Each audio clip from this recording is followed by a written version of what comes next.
सफलता कभी यह नहीं देखती कि आप किस आलीशान घर में पैदा हुए हैं। सफलता सिर्फ यह देखती है कि आपके इरादों में कितना दम है।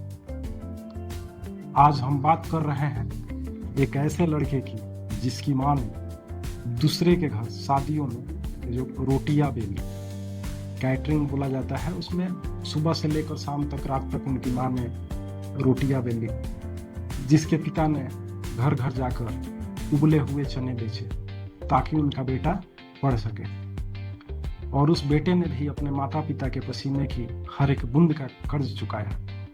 जी हाँ, आज मैं बात कर रहा हूँ भारत के सबसे युवा आईपीएस अधिकारियों में से एक सफीन हसन की। आज के इस वीडियो में हम सफीन हसन के उस संघर्ष, उस भयानक एक्सीडेंट और उनकी कामयाबी की पूरी कहानी जानेंगे। ये जितने भी फोटोग्राफ्स लगे हैं, सर ने जैसे बताया कि जितने भी इंसान सक्सेसफुल हुए, अगर आप उसकी लाइफ स्टोरी देखेंगे तो कहीं ना कहीं एक मोमेंट आता है जहां पे वो इंसान की जो स्ट्रगल है वो पीक पे हो जाते हैं। वो इस मोमेंट पे आपको डिसाइड करना है कि आपको वहां से यू टर्न लेना है या आपको वहां से आगे निकलना है। इन सब लोगों ने डिसाइड किया कि उनको वहां से आगे निकलना है, एंड दैट इज द फंडा ऑफ लाइफ। सक्सेस उन्हीं को मिलता है जो इस स्ट्रगल वाले मोमेंट से आगे निकलने की सोचता है।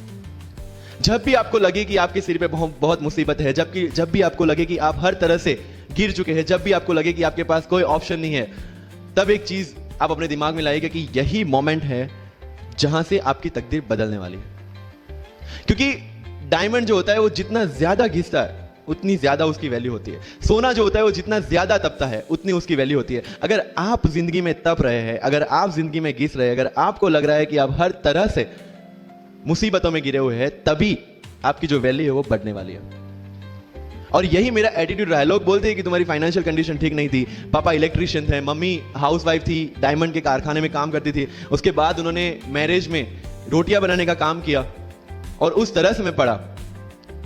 लेकिन जब मुझे पूछा जाता है कि ऐसी कौन सी चीज है आपकी लाइफ में जो आप बदलना चाहते हो, एंड आई सेड नथिंग। क्योंकि वो चीजें नहीं होती मेरी लाइफ में तो शायद आज आपके सामने में नहीं होता। तो अगर लाइफ में प्रॉब्लम्स है, अगर लाइफ में स्ट्रगल है, जैसे सर ने। जी हाँ दोस्तों, मैं हूं मुकेश भार्गव। आज अपने वादे के मुताबिक एक और सफल व्यक्तित्व की मैं कहानी लेकर आप लोगों के सामने हाजिर हूँ। सफीन हसन का जन्म 21 जुलाई 1995 को गुजरात के पालनपुर जिले के एक छोटे से गांव कड़ोदर में हुआ था। परिवार की आर्थिक स्थिति इतनी खराब थी कि माता पिता हीरो के कारखानों में मजदूरी करते थे, लेकिन जब मंदी आई तो वो नौकरी भी छूट गई। घर का चूल्हा जलता रहे, इसलिए पिता ने बिजली का काम किया। क्योंकि थोड़ा बहुत वो बिजली का काम जानते थे, उससे भी काम न चला तो उबले हुए चने घर घर जाकर बेचना पड़ा। माँ का नाम था नसीम बानो। उन्होंने शादियों में कैटरिंग में जाकर के रोटी बेलने की काम शुरू की। सफीन बचपन से ही पढ़ाई में ओजस्वी थे, लेकिन उनकी जिंदगी का टर्निंग पॉइंट जब आया, जब वो प्राइमरी स्कूल में स्टडी कर रहे थे। उस समय उनके गांव में उनके जिले के कलेक्टर साहब पधारे, वहां पे आए, उनका मान सम्मान देखे। वो सारे शिक्षक जो अध्यापक थे या हेडमास्टर सब थे, सारे लोग उठ करके उनका अभिवादन किए।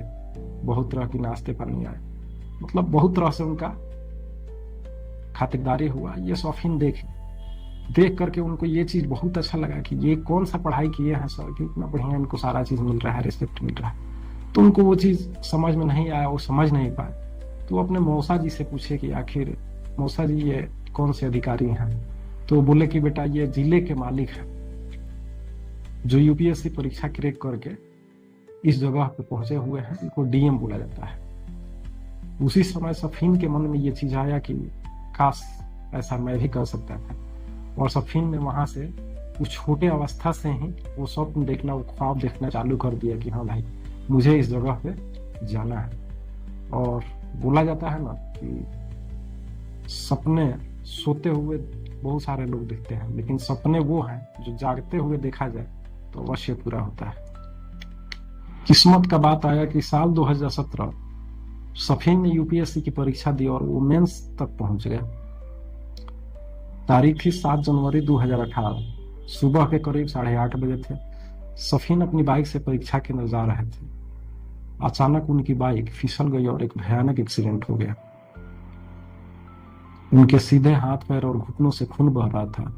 दर्द इतना था कि आम इंसान सीधे अस्पताल भागता, लेकिन सफीन ने सोचा कि अगर आज मैं रुक गया तो मेरे माता पिता ने सालों के आंसू और त्याग बेकार चले जाएंगे। वे उसी लहूलुहान हालत में परीक्षा केंद्र पहुंचे। एग्जामिनर ने उन्हें ग्लूकोज दिया। सफीन ने बाएं हाथ से पेन ले करके एक पेन किलर दवाई खाई। उसी घायल अवस्था में 3 घंटे पूरे बैठकर परीक्षा लिखी। परीक्षा खत्म होने के बाद जब वो अस्पताल गए तो पता चला कि उन्हें घुटने का लिगामेंट टूट चुका था। अब समझ सकते हैं कि कोई भी हड्डी अगर है टूटता है, साधारण मनुष्य के शरीर में अगर कोई दर्द वगैरह होता है तो किस प्रकार से परेशानी होती है, वो तो हड्डी ही टूट गई। और लिगामेंट यानी कि कोहनी के ऊपर का ये जो कप होता है वो टूट गया है। उससे समझिए कि उस व्यक्ति पे क्या गुजरती होगी। इसके बाद इंटरव्यू से ठीक पहले उन्हें एक गंभीर बीमारी के कारण अस्पताल में भर्ती होना पड़ा। बीमारी उनका ये था कि इम्यूनिटी पावर जो था वो बहुत ही कमजोर था और उस समय कोरोना का दौर चालू हुआ था, तो इन्फेक्शन वगैरह हो गया था, जिसके चलते उनको लगभग 1 महीने भर्ती होना पड़ा। उनके इंटरव्यू में मैं देखा हूँ, वो बोले हैं कि सारे लोग जब तैयारी कर रहे थे, मेंस का पीटी का तैयारी कर रहे थे और वो हॉस्पिटल में थे, लेकिन सफीन का इरादा जो था वो बहुत ही अटल था, अडिग था, टूटने वाला नहीं था। तो कोई भी इंसान है अगर बड़ा टारगेट रख लिया, बड़ी मछली का आंख भेदना है, तो मेहनत तो भैया करना पड़ेगा, चाहे कोई भी हो।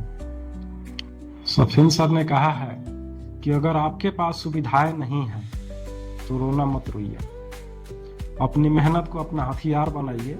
अगर आपके पास सच्चे इरादे हैं तो पूरी कायनात आपको आपके लक्ष्य तक पहुंचाने में लग जाती है। अगर ये मेरी वीडियो प्रेरणादायक लगी हो, सफीन सर से कुछ सीखने की शिक्षा दीक्षा मिली हो आपको, तो लाइक कीजिएगा, चैनल को सब्सक्राइब कर लीजिएगा, ताकि आने वाले और समय में सफीन जैसा और कहानी मैं लाऊं आप लोगों के सामने। आज के लिए इतना ही। जय हिंद।